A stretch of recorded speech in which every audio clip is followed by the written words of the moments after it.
حضرت ابراہیم علیہ السلام کا توکل۔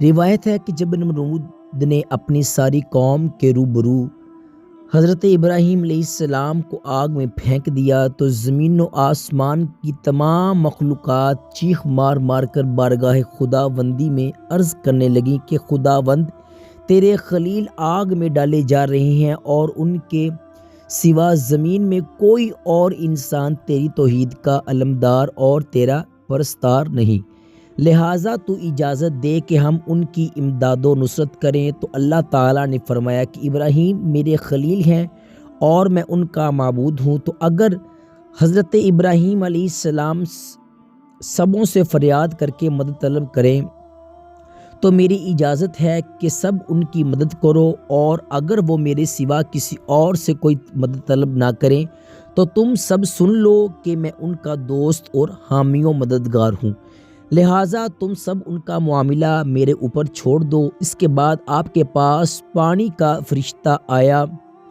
اور کہا کہ اگر آپ فرمائیں تو میں پانی برسا کر اس آگ کو بجھا دوں۔ پھر ہوا کا فرشتہ حاضر ہوا اور اس نے کہا کہ اگر آپ کا حکم ہو تو میں زبردست آندھی چلا کر اس آگ کو اڑا دوں۔ تو آپ نے ان دونوں فرشتوں سے فرمایا کہ مجھے تم لوگوں کی کوئی ضرورت نہیں ہے، مجھ کو میرا اللہ کافی ہے اور وہی میرا بہترین کارساز ہے، وہی جب چاہے گا اور جس طرح اس کی مرضی ہوگی میری مدد فرمائے گا۔ ایک روایت میں یہ بھی آیا کہ جب کافروں نے آپ کو آگ میں ڈالا تو آپ نے اس وقت یہ دعا پڑھی، لا الہ الا انت سبحانک لک الحمد ولک الملک لا شریک لک۔ اور جب آپ آگ کے شعلوں میں داخل ہو گئے تو حضرت جبرائیل علیہ السلام تشریف لائے اور کہا کہ اے خلیل اللہ، کیا آپ کو کوئی حاجت ہے؟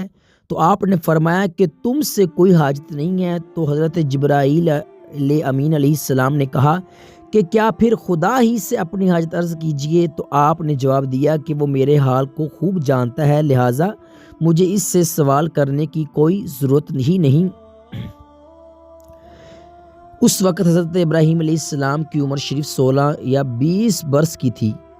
اس بارے میں کہ آپ کتنی مدت تک آگ کے اندر رہے، 3 اقوال ہیں۔ بعض مفسرین کا قول ہے کہ 7 دنوں تک آپ آگ کے شعلوں میں رہے، اور بعض نے یہ تحریر کیا ہے کہ 40 دن رہے، اور بعض کہتے ہیں کہ 50 دن تک آپ آگ میں رہ گئے۔ اس واقعے سے